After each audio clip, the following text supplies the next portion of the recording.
If you guys want to see the most beautiful dog in the world, then look no further because, bam, there he is.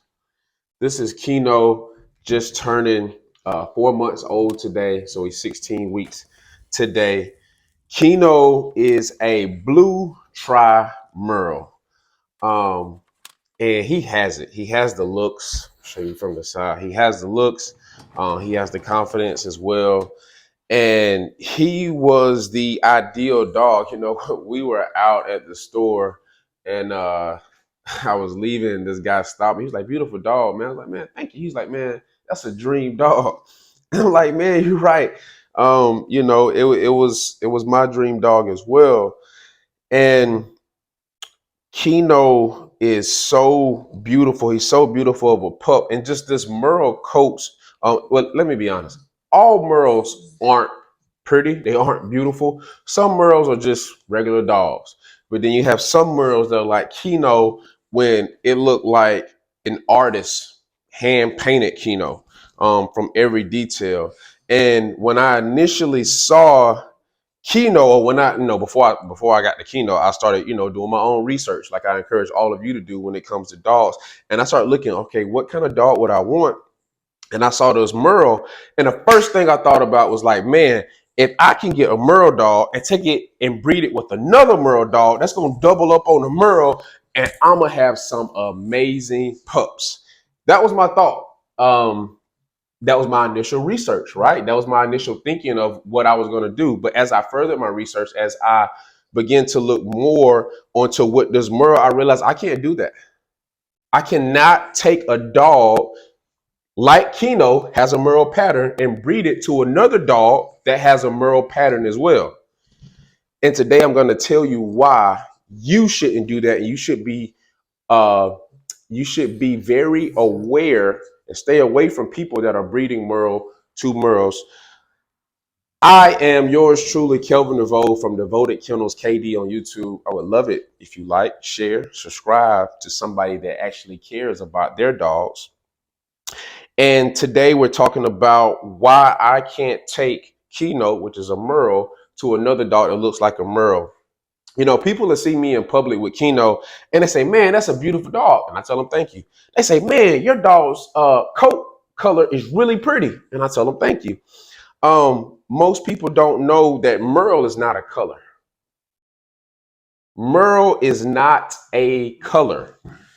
In fact, Merle scientifically is a genetic mutation of genes that don't express themselves fully. Picture it this way.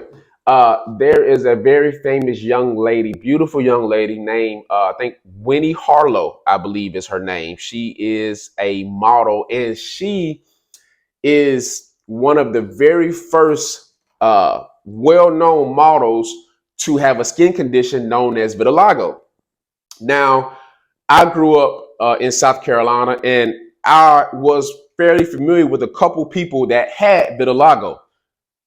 None of them were able to benefit monetarily the way that Winnie did, partly because she's a model, but she found a way to spin what other people would look at and say, "Man, what's wrong with that person?" Instead, she spin it to, "Man, this person is beautiful." Get away from here, Junebug. I don't like bugs, y'all. I love dogs, hate bugs. But Winnie was one of the first people to benefit from vitiligo. And I'll add a picture in. But what vitiligo is in human form is when someone's skin color doesn't show fully. So for a African American person, for a black person that has vitiligo, what you'll notice is in certain parts of their body, their skin is noticeably lighter. So someone could be darker than me and they could have spots on their body that's lighter than the inside of my hand. That's what vitiligo looks like in the human form. In dog, it's called Merle. Merle is a genetic mutation that basically, when this pup is forming inside of his mother's womb, inside of his mother's belly, Colors like fawn, like this gold color, the genes that affect this show up fully, right? When Merle is introduced, Merle is a dominant gene, dominant trait, dominant mutation that happens that isn't all the way there. So it's dominant, but it doesn't show up fully. That's why you have blotches. That's why you have splotches. That's why you have where you see Kino is a blue tri Merle, but yet you have these black spots throughout him, is because that Merle gene isn't showing up fully like his fawn gene would do, or his white gene would do. So the Merle causes the spatial difference of what would be a whole color, and it causes it to disperse. That's what Merle does for dogs. Now, why can't I take a beautiful, healthy dog, confident dog like Kino to a female dog that looks just like Kino? I realized it later, and I think I realized when I was in school, one of my favorite subjects was biology.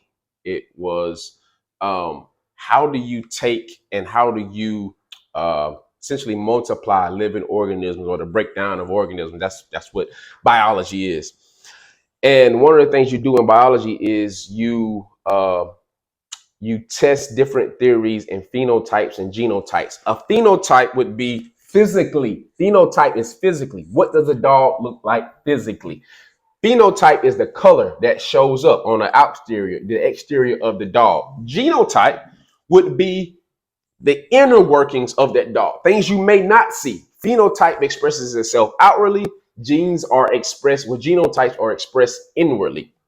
Now, because this dog is a Merle, going back to those things that I studied in biography, when you match up genes, he has a dominant M, which stands for Merle, and he has a lowercase m, which stands for non-Merle, right? That's why he's able to, Kino, he can look, he can see, he can hear, Kino, right? That's because he has a dominant M and a lowercase m, which means he is a Merle, right? So his skin, his coat, technically has a mutation, but it's very beautiful. But it doesn't affect his hearing or his seeing or any other health problems. When you try to breed a Merle to a Merle, that's when you run into problems, because instead of having a capital M and a lowercase m, which stands for Merle, you ended up having two capital M's, which stands for a double Merle. And double Merles, if you don't know, typically can't see. They're blind either in one eye or both, and they typically can't hear. They may be deaf in one ear, or they just may be deaf altogether. Beautiful dogs if you see them, but not the most healthiest dogs. Well, they're not just the healthiest dogs, period. No, I'm gonna take the most out of it. So when you are looking at breeding, right, I can't take Kino to a Merle because he is a Merle. What I would need to do to maximize, now again, the Merle trait is a dominant trait.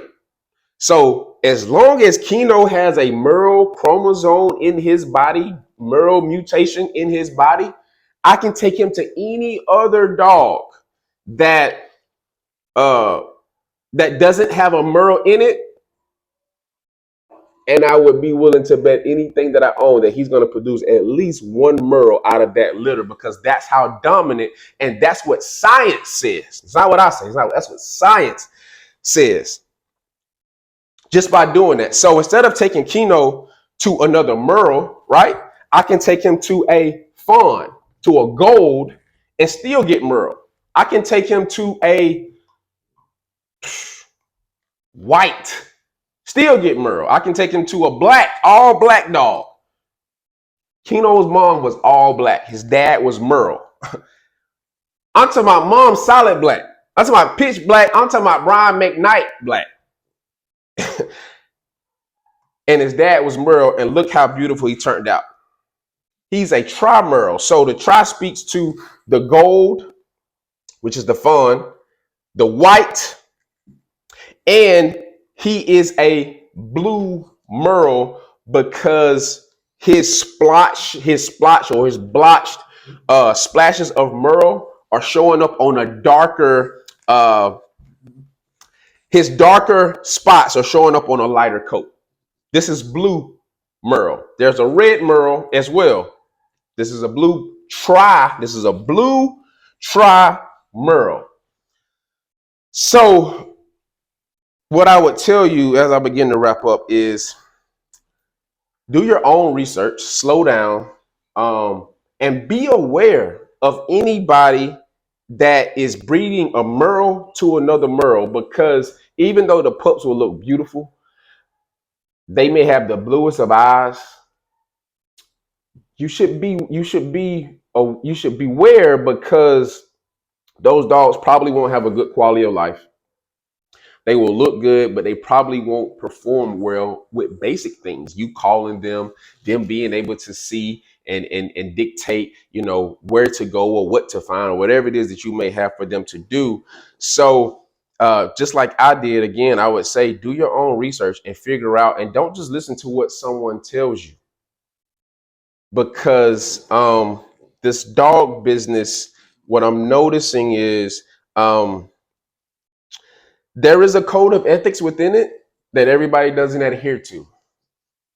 And the more and more I go along with this, and we don't even have a logo yet, but the more and more I think about branding, what is branding? Branding is signifying a business name in a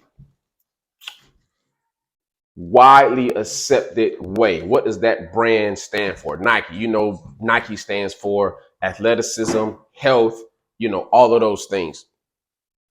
Devoted Kennels is devoted to providing healthy dogs that are on paper what they should be.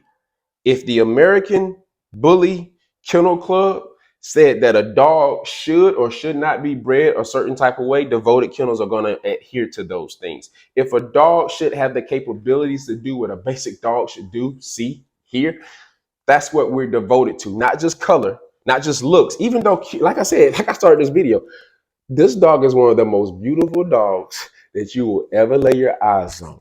I can almost guarantee that. But this dog is healthy. This dog can see. This dog can hear. And he is just the start of what we are going to do here at Devoted Kennels. So